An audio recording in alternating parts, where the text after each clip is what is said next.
Welcome to Crosspointe. Welcome to Crosspointe. Welcome to Crosspointe.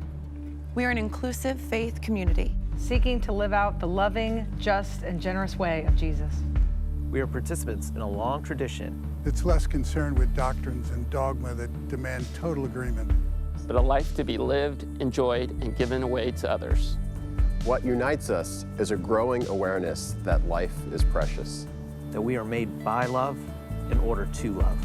This community is comprised of and affirms the entire human family. Regardless of race, age, creed, physical abilities, marital or economic status, gender identity, or sexual orientation.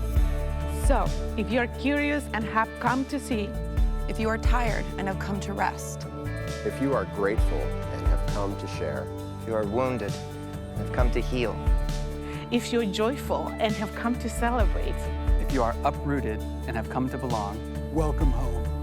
Welcome home. Welcome home. Welcome home.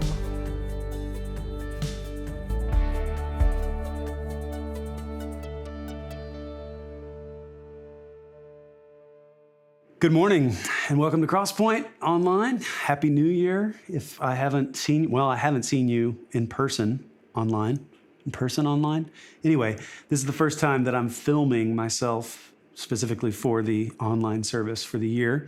So happy New Year. Good to see you. For those of you who normally watch online, whether you're local or whether you're someplace else, and by I know you're local to where you are. By that, I mean local to the Crosspointe RDU area, of course. So everyone's local to where they are. We got that established. But for those of you who predominantly watch online, I just wanted to say that I want to let you know that we are working on music specifically for the online service. We've been back in person every week for 9 months, I guess, and I'll just confess I'm slow at figuring out how to do both in person and online, how to organize and handle the music aspect of that. So you've seen a lot of repeats from the music that we've recorded, the last few years during COVID. But you're going to get some new stuff that is specifically recorded for the online service with the musicians that you've seen and together in one room recording music. So we're getting together next Saturday. We're recording for 6 hours to see how many songs we could get. I hesitate to say even what our goal is because I don't know if we'll make it or not. And with New Year's resolutions, it's good not to talk about them, I think, because talking about them takes a lot of the energy that you need to actually accomplish them. Anyway, I didn't mean to say any of that other than the thing about making new music. So we got new music coming specifically for you, our online community. So thankful for you. It's going to be a great year. Glad that you're with us. And on with the service.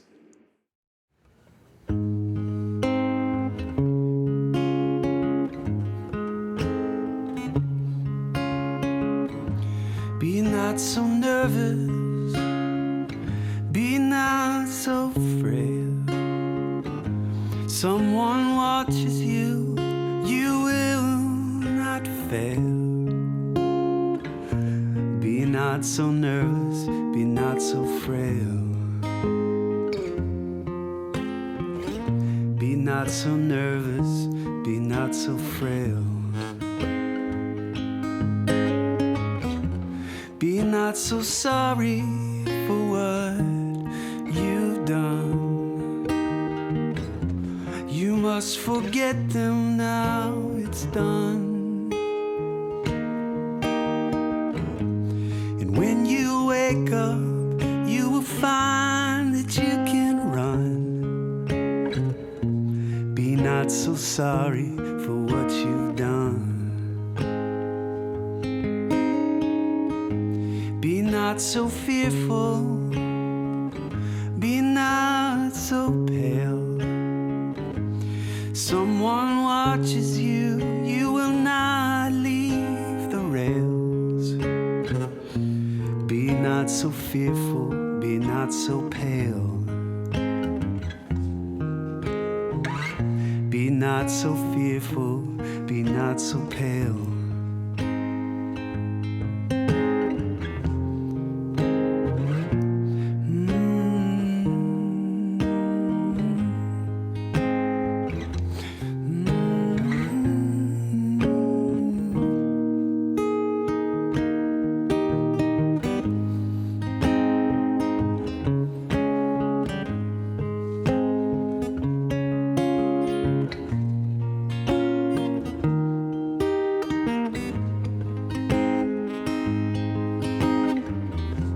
Be not so sorry for what you've done. You must forget them now, it's done. And when you wake up, you will find that you can run. Be not so sorry for what you've done. Be not so sorry for what you've done.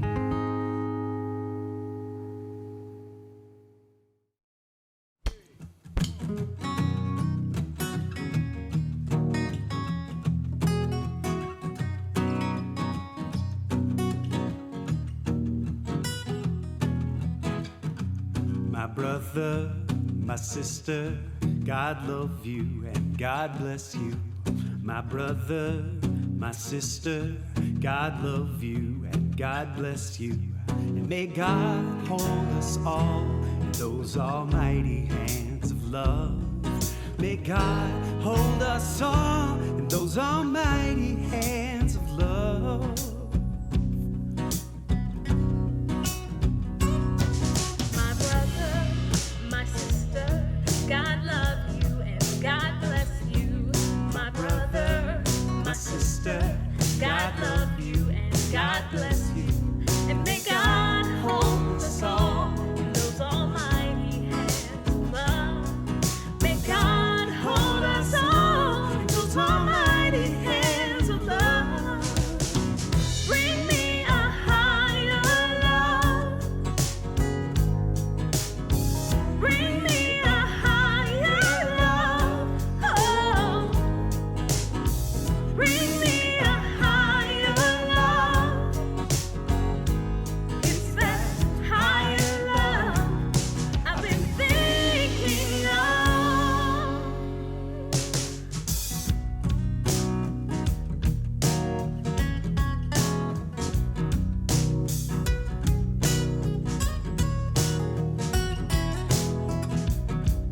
My brother, my sister, God love you, God bless you.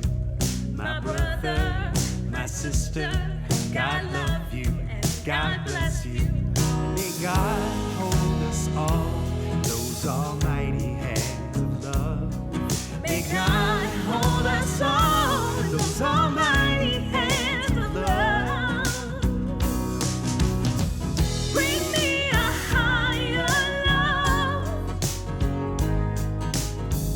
Bring me a higher love. Oh, bring me a higher love. Yes, it's that higher love I've been thinking of. Bring me a higher love. Bring me a higher love. Oh, bring me a higher love. It's that higher love I've been thinking of. My brother, my sister, God love you and God bless you. My brother, my sister, God love you and God bless you. May God hold us all in those almighty hands of love. May God hold us all in those almighty hands of love.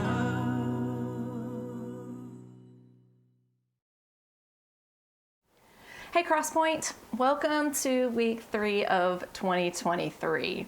Hopefully you've had some time to settle in a bit into the new year, maybe put away holiday decorations, possibly have given up on a resolution or two.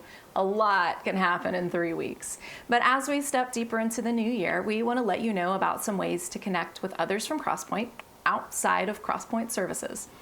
First, winter group signups have begun, and these groups vary in the size, focus, format. Some meet in person, some meet virtually. All of them are designed to continue the conversation about what it means to live a life of love in the example of Jesus in some way or another. Some of these are study groups, some of these are service groups. We invite you to take a look. Some of them will meet through the winter, others will continue through the spring. And to find out more about each group, to sign up, you can go to crosspointe.org/groups. If you're a college student or a young adult, or if you know one, there are several events coming up, including a trivia night on February 6th and 9th. And there's multiple social events coming up where college students and young adults can meet other people in a similar stage of life who are also connected to Crosspointe. You can find out more info on our Instagram page, Crosspointe Cary YA, or on the website, crosspointe.org/youngadults, or you can email youngadults@crosspointe.org. For those of you who are parents or guardians of kids of any age, we want to first recognize that parenting is a crazy journey that we believe is often better traveled when you have a village of support. And the Crosspointe Family Ministries team has several upcoming ways for you to connect with other people.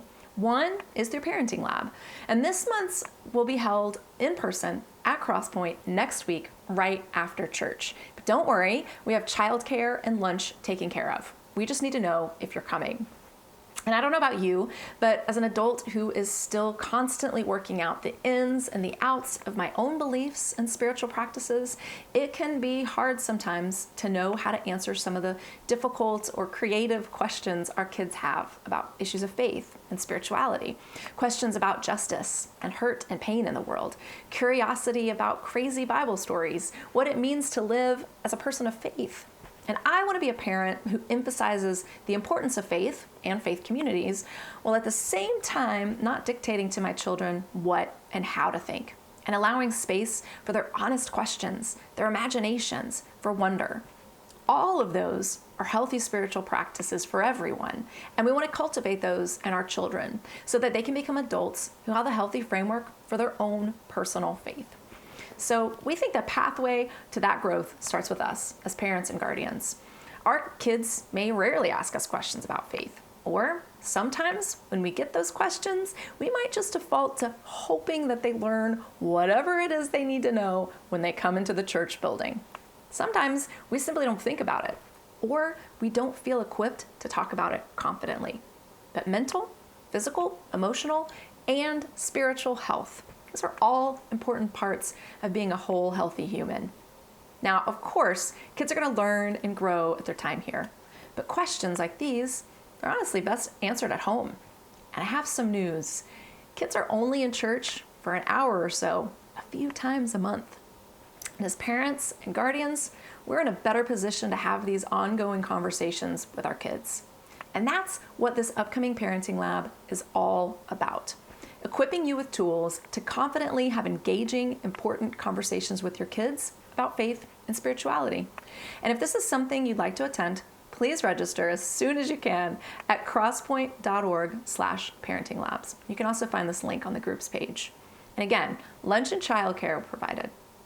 So for those of us walking through something a little different, through the journey of grief, there is an upcoming 4-week grief group that will meet in person beginning Monday evenings in February. It's going to be led by a therapist from a local counseling center, Horizons Integrated Wellness, and it's for anyone who'd like to walk alongside others, as well as get some tools as they navigate the grief journey. Registration, more info, they're at crosspointe.org/groups as well, and this group will be offered virtually at a later date. Other ways that we connect with others is through service. This week, several volunteers are delivering meals to families who are living in transitional housing at Family Promise in Raleigh. These families often come from being unhoused and they need a little assistance with food and groceries, and so that's what we're doing this week. There will be another opportunity to volunteer to bring meals and groceries in February, and that will be in the e-news in the upcoming weeks. We also have opportunities with Habitat Wake coming up. We'll be partnering with Interfaith Coalition to build a home in Raleigh this year, as well as working on a home preservation project. You don't have to have skills or any sort of construction experience to participate. You just need to be ages 16 or up.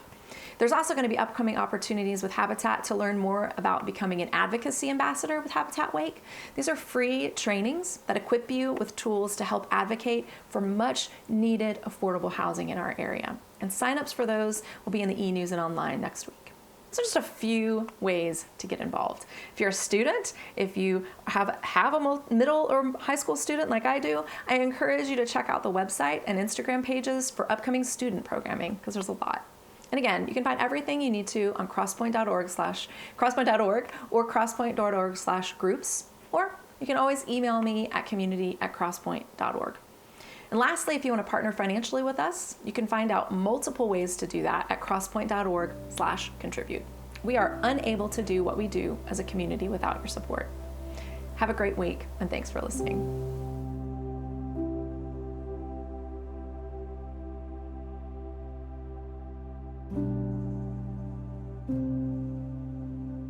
Hey, Crosspointe. So here's the thing. Even though my beliefs around the Bible have evolved a ton since I was much younger, one of the things that continues to compel me about the Bible is how much I can find my own story in the stories that we find there. How we find patterns in humanity that we often think are new when they happen to us today, but instead we start to realize that these are ancient patterns that people have been experiencing for thousands of years. And today I want to look at one of these stories that frankly is a pretty strange, somewhat obscure story, but one that I also think is so incredibly important for us to wrestle with. It was probably about a decade ago that I think I first read author Rob Bell talk about this story in a way that catalyzed me to wrestle with it more than I had previously done. And so his influence is going to be sprinkled throughout this teaching. But I think it's important that we spend some time and wrestle through it together. So, this tremendously pivotal story centers around one of Jesus' closest followers, Peter. The same Peter who was sometimes called Simon, sometimes called Simon Peter, the same Peter who tried to walk on water, and the same impulsive Peter who said he would die before he ever denied Jesus, and then ended up denying him 3 times. Yet, this is also the same Peter who Jesus chose to lead the first movement of Jesus followers some 2,000 years ago to kind of kick off the church. Now, a bit of background heading into this story. In the New Testament book of Acts, we're introduced to a man named Cornelius. And Cornelius is a centurion, a Roman soldier in the Italian regiment. Furthermore, it's important to note that Cornelius isn't Jewish. He's what Jewish people referred to as a Gentile or a non-Jewish person. And in this story, we read about how an angel appears to Cornelius and tells him to send for this man named Peter, who's staying in this town of Joppa at the time. So Cornelius orders a few of his men to travel about 40 miles to Joppa, find this man Peter, and bring him back to him. So already the story is odd, but this is where I want us to pick it up. Acts chapter 10, starting with verse 9. It reads this way. About noon the following day, as they meaning Cornelius' men, as they were on their journey and approaching the city, Peter went up on the roof to pray. He became hungry and wanted something to eat. And while the meal was being prepared, he fell into a trance. Now, let's pause there for a moment. Because does anyone else find it strange that the author just talks about this like it's normal? That he just fell into a trance? I don't know about you, but I just can't breeze past that. So I want you to notice the original word in the Greek that the author uses here. It's the Greek word ekstasis. It's where we get our English word ecstasy. The prefix ek, which means out of, and stasis, which means state or standing. So whatever is happening here with Peter, it would seem that the larger point that the author is trying to convey is that whatever mystical divine experience Peter is having, that the point is that it's helping him move beyond his normal or typical state of mind. The way he usually sees and understands things, the way he usually sees and understands the world, his framework that he's used to operating with. But still, it's odd, right? The story continues, verse 11. It says, Peter saw heaven opened and something like a large sheet being let down to earth by its 4 corners. It contained all kinds of 4-footed animals, as well as reptiles of the earth and birds of the air. Then a voice told him, "Get up, Peter, kill and eat." So again, this just is weird, right?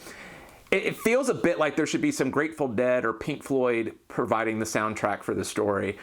But regardless, what Peter is seeing here in this story requires some context. So let's back up a bit.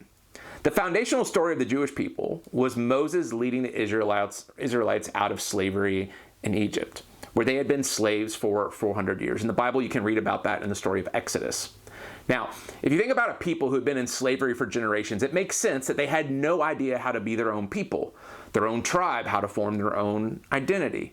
And so many of the commands we find in the Old Testament of the Hebrew Scriptures were about helping a people who had been slaves learn how to be a tribe. Even the basics like the 10 Commandments, this is how you treat people, this is how you don't treat people. But the vision God cast for the Jewish people was to be a different type of tribe than the others that existed in their world at the time. What was normal historically was for ancient tribes to have a mindset of how do we protect and preserve ourselves? I mean, how do we make ourselves better than all the other tribes? But the vision that God gave the Jewish people was different. It wasn't simply to exist for themselves, but to live in the world in such a way that they would be a blessing to all the other tribes, to serve other tribes. And this was a revolutionary idea for a tribal world. I mean, heck, it still is for the modern world in many respects. But it's why we see Jesus continue to emphasize that same message to the religious people of his day, trying to remind them, listen, you're supposed to be the light of the world, a city on a hill. You're supposed to be something beautiful, something radically different, but you've lost the plot along the way like all these other nations and peoples. And so we see Jesus throughout the Gospels trying to call them back to this original vision. Now, when you look through the Hebrew Scriptures, again, there's chapters full of all these different laws. Again, in this effort of helping the Hebrew people form an identity after 400 years of slavery, from the ways that they interacted with each other, how they worshiped, how they ate, how they worked, how they rested, pretty much any and every aspect of life. And specifically for the context of this particular story with Peter, there were dietary laws that were put in place about what the Jewish people could eat and what they should avoid. This is where the idea of eating kosher comes from. And so there's a lot of debate among scholars as to why all these dietary laws. Some think it's purely for health purposes, others think it's more symbolic and that they served as one more way to distinguish themselves from other tribes. So that's the context here for this particular story. Peter has this vision, this dream, this mystical experience where he's described as seeing, what he's described as seeing is that this sheet drops in front of him with all these different animals, and specifically animals that Jewish people were commanded not to eat. And the divine voice that Peter hears says, get up, kill, and eat. Now again, what we have to understand is there were Bible verses to back all these restrictions and laws, to back them all up. Bible verses that some Jewish religious leaders pointed to as the exact justification of why it was clearly sin, clearly outside of God's laws to eat these kind of animals or even touch these kind of animals. And if you did, it would make you unclean. You became unclean before God and became a potential pollutant to the entire tribe. Furthermore, not surprisingly, this way of thinking also got transferred to how some very rigid religious leaders would also think about people, that some were clean and others were unclean. Again, there were large segments of people who started to lose the original plot, to the point where even a foundational Jewish idea of love your neighbor got interpreted by some rigid religious leaders as, well, that refers to just your Jewish neighbor, not a non-Jewish person, not a Gentile. And so other religious rules naturally developed over time that just became accepted as this is the way things are. This is how God wants them. Because again, every religious authority could have their particular spin on a particular verse or justify the law or rule that they were passionate about. And over time, you had entire segments of people that didn't even question it. It just became part of God's law. And it became the majority accepted position of the day, basically kind of the cultural default. And the thing is, many of us know what that's like in our own stories, right? Again, the pattern isn't different today. Many of us grew up being told that there were just certain things you did and didn't do because that's what it meant to follow God or to be a Christian. For some of us, it was small things like, well, what kind of movies or TV shows that you're allowed to watch, whether dancing is okay, or poker, or the lottery, or using certain words, and how if we use those words, we'd upset God. But then for others of us, even if you change certain words to like, dang it, it was just as bad because God really knows what you're thinking in your heart when you say it, right? Anybody else ever get that one? Yeah. So for others of us, There were understood teams regarding who you voted for, what issues you had to care about the most, and whose side God was on. There were frameworks around race and gender and divinely established roles. And there were even national best-selling books that insisted, here's how you raise kids God's way. And there were even, here are the nations and the types of people that God really loves the most, and here are God's enemies. Here are the people that get included and get to go to heaven, and here are the people who will burn forever in a torturous fire unless we convince them to change their minds. And understand, the exact same thing was true for Peter. Peter had been raised in a tradition, handed a framework, taught, instructed, we can even use the words conditioned or programmed to see and understand the world in a particular way in terms of what God wanted and what most honored God. And one of the central ideas to this way of thinking, understandably, was how he would eat. Because again, this was a daily decision that he faced. And so Peter sees heaven opened. This sheet drops with all these unclean animals. And Peter hears a voice that he understands as God say, get up, kill, and eat. Now notice what Peter says next, because this is just fascinating. It's so very insightful to our current world. Verse 14. Surely not, Lord, Peter replied. I have never eaten anything impure or unclean. The voice spoke to him a second time. Do not call anything impure that God has made clean. This happened 3 times, and immediately the sheep was taken back to heaven. So, all right, get this. Peter interprets this voice that is speaking to him as God. And God tells him, Peter, the world is not as restrictive as you've assumed and been taught. It's bigger than that. And what does Peter do? Peter starts arguing with God. God, you have no idea what you're talking about. There's no way I'm going to eat one of these animals. That is against your law to eat. No way. I've never done that, and I'm not going to start now. And this argument goes back and forth, the text says, 3 different times. So again, this story, it's just so incredibly profound and insightful to the patterns we still find in ourselves. You see, Peter's belief that he is defending God's way ends up becoming an obstacle to him actually living in God's way. Peter is so loyal to his religion that he argues with and contradicts the God of his religion. And Peter is so sure that he's right that he actually gets it completely wrong.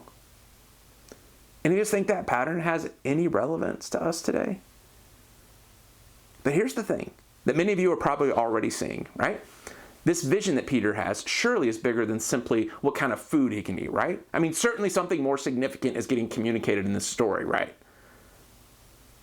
And that's what we see starting in verse 17. While Peter was wondering about the meaning of the vision, while he's wrestling with it, thinking about it, the men sent by Cornelius, so remember Cornelius, the Gentile from the Roman army, found out where Simon's house was and stopped at the gate. They called out, asking if it was Simon, who was known as Peter, was staying there. While Peter was still thinking about the vision, the Spirit said to him, Simon, 3 men are looking for you, so get up and go downstairs. Do not hesitate to go with them, for I have sent them. Now, interestingly enough, Peter doesn't argue this time. There's no pushback on God. Instead, it just says this. Peter went down and said to the men, I'm the one you're looking for. Why have you come? The men replied, we have come from Cornelius, the centurion. He is a righteous and God-fearing man who is respected by all the Jewish people. A holy angel told him to have come to his house, to have you come to his house, so that he could hear what you have to say. Then Peter invited the men into the house to be his guest. The next day, Peter started out with some of them, and some of the brothers from Joppa went along. The following day, he arrived in Caesarea, and Cornelius was expecting them and had called together his relatives and his close friends. Now, verse 25. As Peter entered the house. So, it's important that we pause there for a moment, because that can read like a rather casual statement to us today. But understand, this was a revolutionary moment. As Peter entered the house. Because understand, for a Jewish man to walk into any Gentile's home, it was commonly understood and believed to be going against God's law. Now again, some of that came from the scripture, and some of it came from religious rules added on that just eventually became accepted as God's law. But the bottom line was, it was understood that a faithful, law-abiding Jew would never walk into a Gentile's home, especially one who was in the Roman army. But there had been this awakening in Peter. God's Spirit had shifted something in Peter that transcended the belief system he had been conditioned to believe was God's belief system. And he was invited into something bigger and more beautiful. And so the story continues, verse 25. As Peter entered the house, Cornelius met him and fell at his feet in reverence. But Peter made him get up. Stand up, he said. I am only a man myself. Talking with him, Peter went inside and found a large gathering of people. He said to them, and this is just such a powerful statement, you are well aware that it is against our law for a Jew to associate with a Gentile or visit him. But God has shown me that I should not call any man impure or unclean. So picture this, right? Peter crosses the threshold of the house, goes inside, and finds a large gathering of Gentiles. And I have to imagine it's one of those moments when the conversation in the room stops, right? People are mingling around, and then suddenly people just start staring at who just walked into the room, wondering what in the world is going to happen here. And Peter's opening line is, you are all well aware that it is completely against my religion for me to hang out with you, or even to step into this home. It goes against the laws and the scriptures that I've been told are central to me being part of my religion. But God has shown me that this story that I'm now a part of, this way of following Jesus, is much bigger and more beautiful and more inclusive than I assumed. My religion told me this, but God, but Jesus, but God's Spirit has shown me something better. So, as we start to wrap up here, I want to offer a few more reflections on this story and the implications some of those insights might have on you and I today. 1, in the story it says that while Peter was pondering the meaning of the vision, while he was wrestling with the vision of the sheet that he had seen and the voice that he had heard, that while he was pondering all of that, the 3 Gentile men showed up at his door. Now here's the thing. Very often when change needs to happen in us, ideas need flesh on them. We need to see those ideas in flesh and blood, because here's what we all know.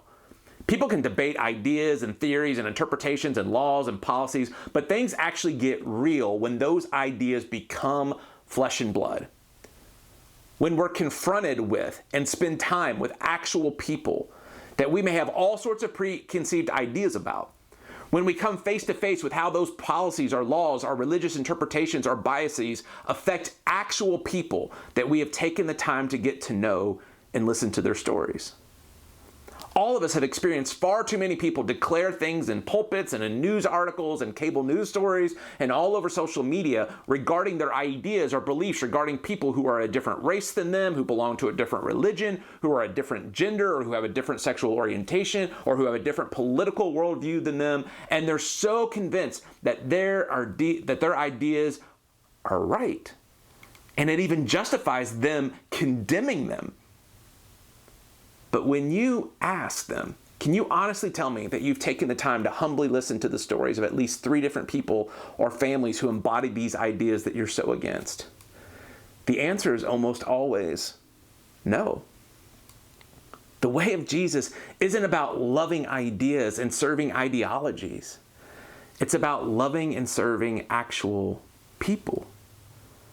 It's why in the opening words of John's gospel letter, it reads, "The Word became flesh and lived among us." The words about God, the ideas about God became flesh so that we could get a glimpse of what God is actually like. Which is why when people can find themselves debating all sorts of things about what this passage of Scripture means, or this religious idea, or this interpretation, we here at Crosspointe just keep coming back to the life, way, and teaching of Jesus, that we look to Jesus to try to best understand what God's heart is like. And so in turn, we should be very cautious talking about ideas or declaring positions on issues when we disconnect those ideas from the actual lived lives of people and who those ideas affect. When we haven't taken the time to sincerely listen to and understand firsthand how those ideas affect actual people. Secondly, let's not miss this detail again in the story. God's Spirit clearly contradicts something Peter's majority religious tradition had held for generations from their interpretation of their scriptures. Peter pushes back and tries to cling to the rigid, narrow rules and interpretations he had always known because entertaining something else would obviously be so disruptive to so many aspects of his life. And yet, despite his arguing and pushing back in the name of his religion, despite how convinced he was that he was right and had the scriptures to prove it, he was still finding himself in opposition to God's actual heart. So this insight's been so helpful to me through the years because here's the thing. It's my conviction that God's Spirit didn't stop speaking some 2,000 years ago when the last of the biblical authors wrapped up their writings. And we find that same Spirit in the New Testament pushing against laws and interpretations that we find in the Old Testament or Hebrew scriptures. So within the Bible itself, understand, the Spirit challenges certain ideas, religious rules of how people previously understood their scriptures and what God wanted. Again, even scriptures that seemed plain as day to them before. And each time the pattern is that God's Spirit is inviting people into a more expansive, inclusive view of the world and what it means to love actual people.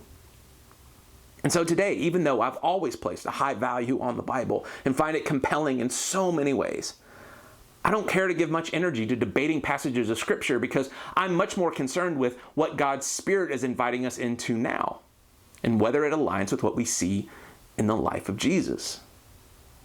Now, a couple quick notes to that. Critical to that discernment process is that it's done in community with other people, where there's a healthy, wise checks and balances, because when one person declares that they alone now have special insight, right, that's how things really go off the rails. That's how cults get formed.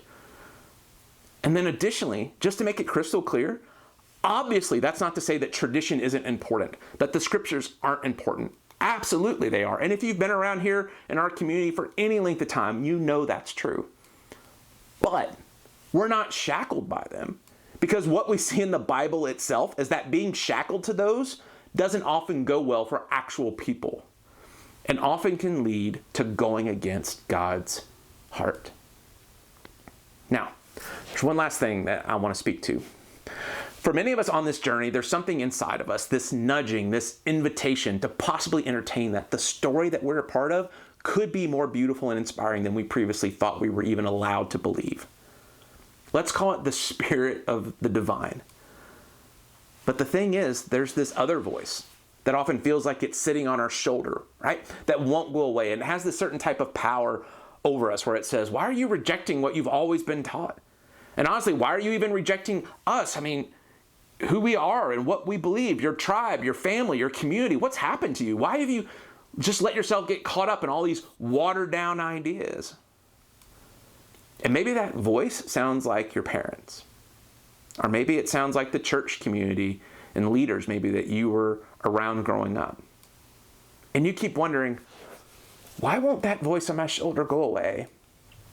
And it scares you to take that voice deep down inside you seriously, and you find yourself conflicted. Here's the thing. I just want you to hear me say, that's perfectly normal. Really. I mean, after all, when you think about that voice on your shoulder, does it come from people who in your younger years, frankly, kept you alive? Who made sure you were fed and had clothes and had a roof over your head? Were they the same people who shaped your understanding about who you are and who other people are, who God is, how relationships work, who shaped your ideas about sex and how people in your tribe think about the world? Then of course, even as you start to develop different ways of seeing the world that may be bigger and more expansive than the ideas you were first handed, of course that process of learning to trust that inner voice may take a while. Because of course, the source of those voices likely also did a tremendous amount of good. They were filled with an immense amount of love for you, likely that shouldn't be dismissed. So it makes complete sense that you could struggle with that for a good while. It's just part of the journey. Again, we see the very same thing with Peter in this story from the Bible. What you're experiencing isn't unique. It's actually rooted in the pattern of people seeking after God's heart for thousands of years. It's just the story that we're a part of. Yet, there also come certain threshold moments. Moments where you stop arguing and you take a deep breath and you start to choose to live into a new way of thinking that God's Spirit has invited you into. Where just like we see Peter in this story standing in the doorway of Cornelius' home, where after arguing and pushing back, he eventually gets to the point where he chooses to trust the mystical voice of God's Spirit rather than just the tradition and the religious framework that he had grown up with. And he courageously crosses the threshold into the house of Gentiles, and he took God up on God's invitation into a bigger, more inclusive, more loving story. And certainly, there were people from his tribe that questioned that, who questioned whether he was still being faithful to God, whether he was just following the culture rather than following God. And certainly there were people that criticized him for that, labeled him for that. But that's what comes with threshold moments. So friends, here's to you and I, and here's to our community together, being willing to wrestle with and discern and trust the nudgings of God's spirits together as God continues to move and invite us into better, more beautiful stories still today. And may we have the courage to cross those threshold moments when they come. You're loved.